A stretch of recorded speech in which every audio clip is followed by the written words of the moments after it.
Di sini kami akan melakukan uji asumsi klasik pada data yang telah kami dapatkan. Di sini kami akan memblok ya data yang telah diintervalkan. Pertama-tama kita akan blok terlebih dahulu.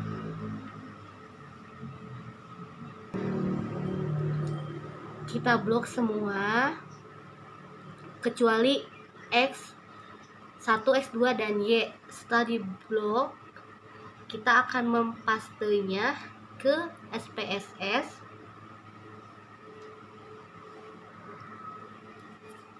Nah, kita buatnya itu di data view ya. Setelah tekan data view, kita pencet yang paling pojok, lalu paste variabel yang tadi. Nah, jumlah variabelnya ada 64. Setelah itu, kita akan mengklik variabel view. Namanya kita ubah menggunakan X1,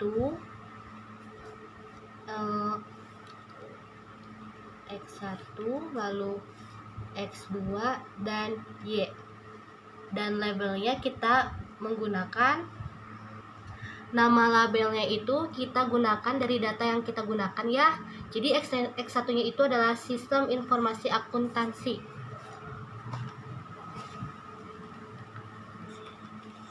Lalu X2-nya kita beri nama atau beri label Sistem Pengendalian Intern.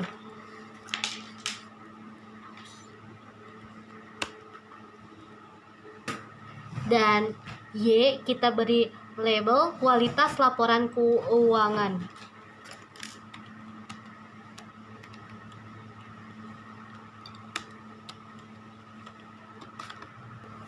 Setelah itu kita akan berpindah ke measure, kita ubah menjadi scale semua ya, tiga-tiganya. Setelah selesai semua, kita pindah lagi ke data view, lalu kita akan melakukan pengujian. Sebelum melakukan pengujian, kita akan masuk ke analyze, lalu ke regression dan linear. Kita akan memasukkan X1 ke independen, X2, dan kualitas laporan keuangan atau Y kita masukkan ke dependen. Lalu pada statistik, kita akan mengklik checklist pada part and partial correlation, lalu collinearity, diagnostics, dan Durbin-Watson. Continue. Lalu pada plots, kita akan memindahkan Z-spread ke X, lalu spreadsheet ke Y, dan checklist histogram, lalu normal probability plot, dan continue. Selanjutnya save. Kita checklist yang unstandardized dan continue. Selanjutnya oke.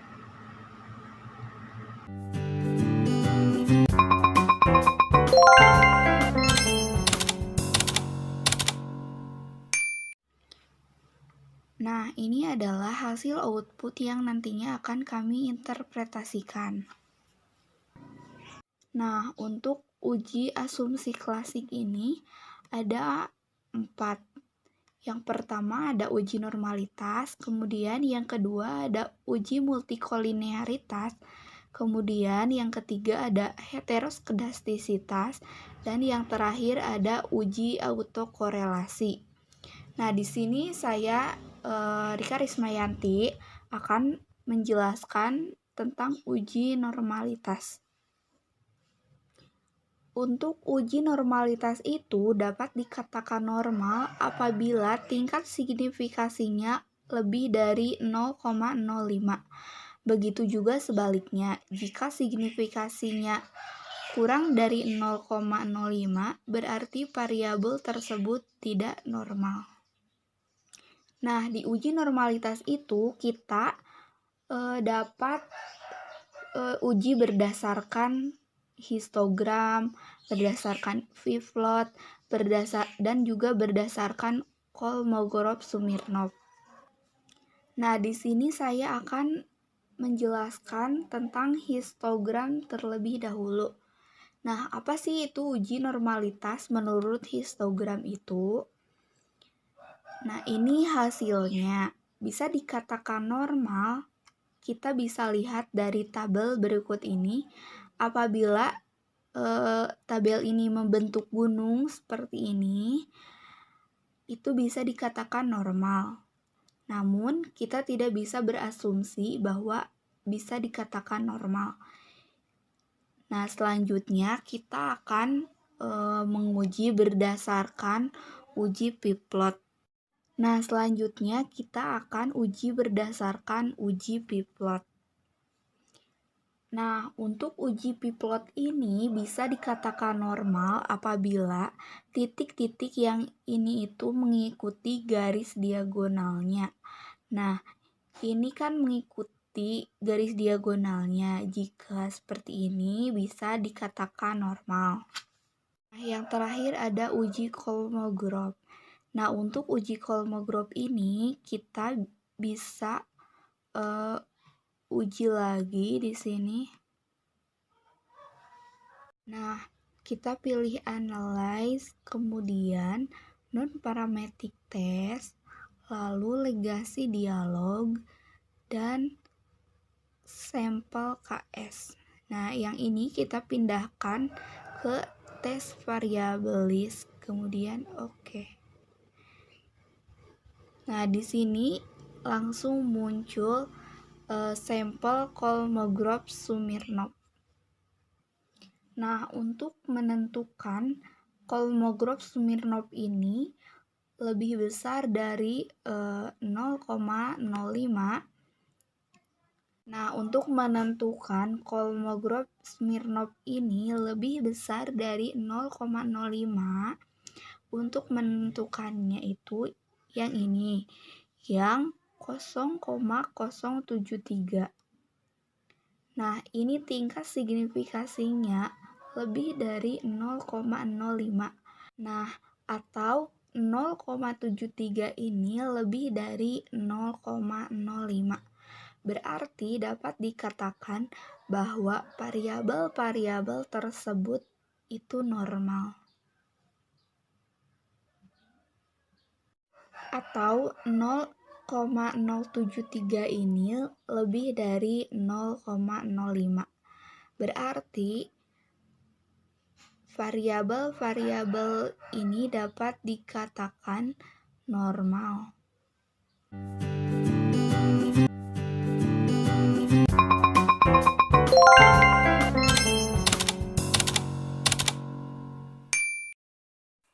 Jadi kita langsung aja ke uji multikolinearitas. Jadi uji multikolinearitas itu cara yang digunakan untuk mendeteksi ada atau tidaknya multikolinearitas dengan besarnya nilai variance inflation faktor atau VIF. Jadi gini, jika VIF di bawah 10 dan toleransi Palwe di atas 0,1, maka tidak terjadi multikolinearitas. Jadi uji multikolinearitas itu kalian bisa lihat yang ini. Nah, hasilnya ada tulisan tolerance sama VIF. Hasilnya pasti harus sama. Jadi berdasarkan tabel tersebut diketahui bahwa nilai VIF variabel sistem informasi akuntansi atau X1 dan variabel sistem pengendalian intern atau X2. Nah, kalian bisa lihat di sini yaitu ada 1,015. Ini kan kurang dari 10 dan nilai toleransi Palwe itu 0,985, itu lebih besar dari 0,1. Maka data tersebut tidak terjadi multikolinearitas. Berarti kan sesuai dengan apa yang udah ada patokan di sini. Kalau misalkan udah sesuai gini, berarti variabel-variabel ini berarti tidak terjadi multikolinearitas. Oke, lanjut aja. Yang ketiga adalah uji heteroskedastisitas. Langsung aja kesimpulan. Jadi terlihat pada tampilan grafik di atas bahwa titik-titik tidak menyebar secara acak baik di atas maupun di bawah. Angka 0 pada kualitas laporan keuangan. Hal ini dapat disimpulkan bahwa tidak terjadi heteroskedastisitas.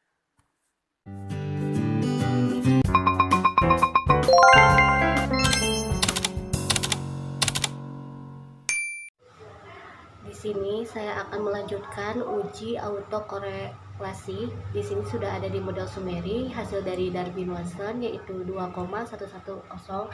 Jadi nilai Dawe atau Darwin-Watson ini hitungannya itu sebesar 2,110 akan dibandingkan dengan nilai tabel dengan menggunakan derajat kepercayaan 5%, jumlah sampel 64 dan jumlah variabel independen 2.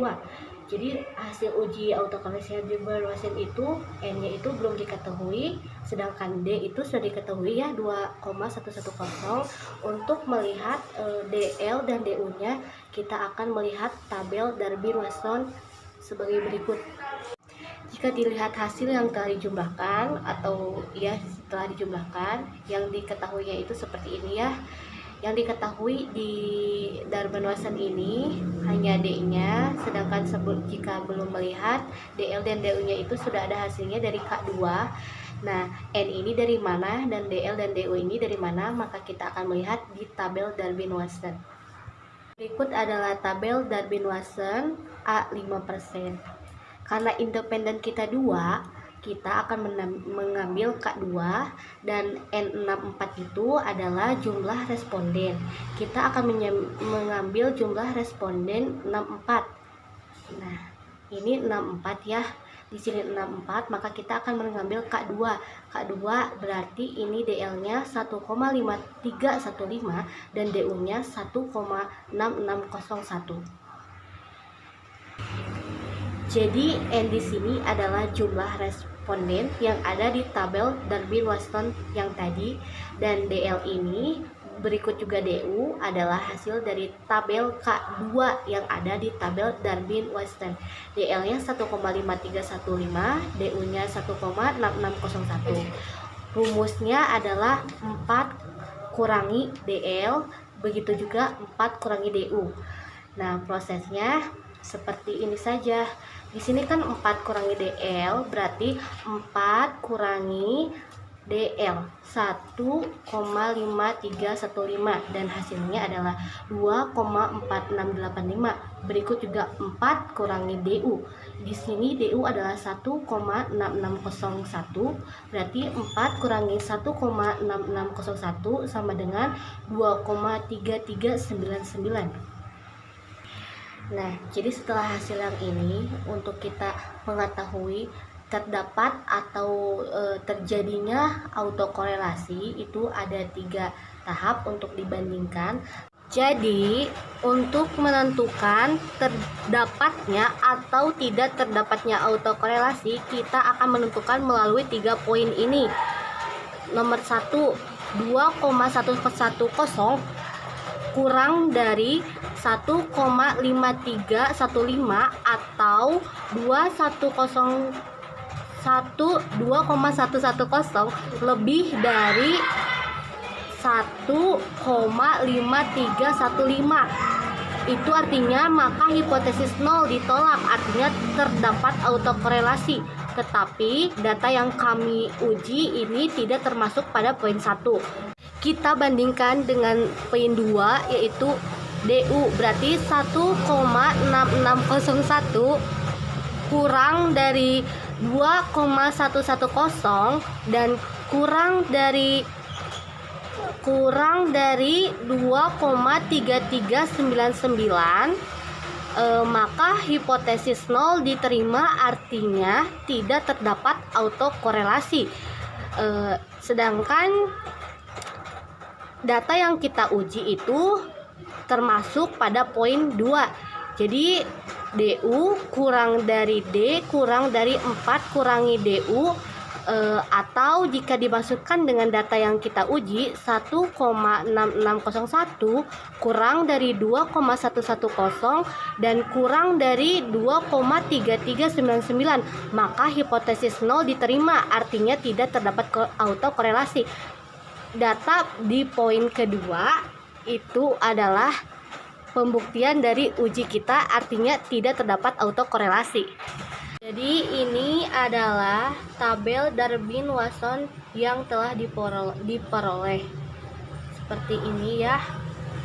Nah, ini adalah jumlah responden DU dan DL di data yang kita uji.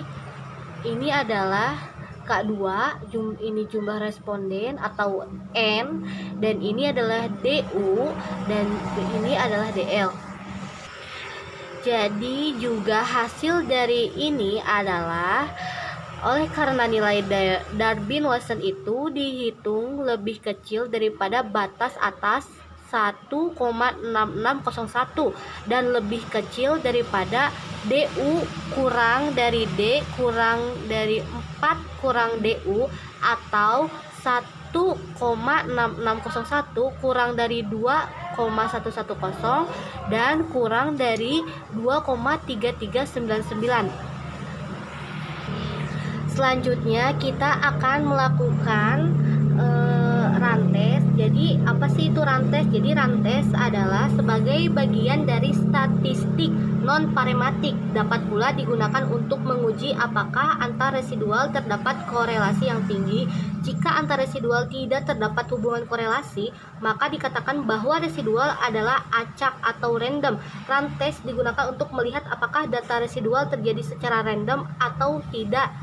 Jadi kita akan membuktikan, berikut adalah langkah-langkah untuk membuktikan data rantes ini. Berikut adalah langkah-langkah untuk menguji rantesnya atau mengetahui hasil dari rantes. Pertama kita ke non-parametric test, lalu ke legacy dialogues dan ke runs.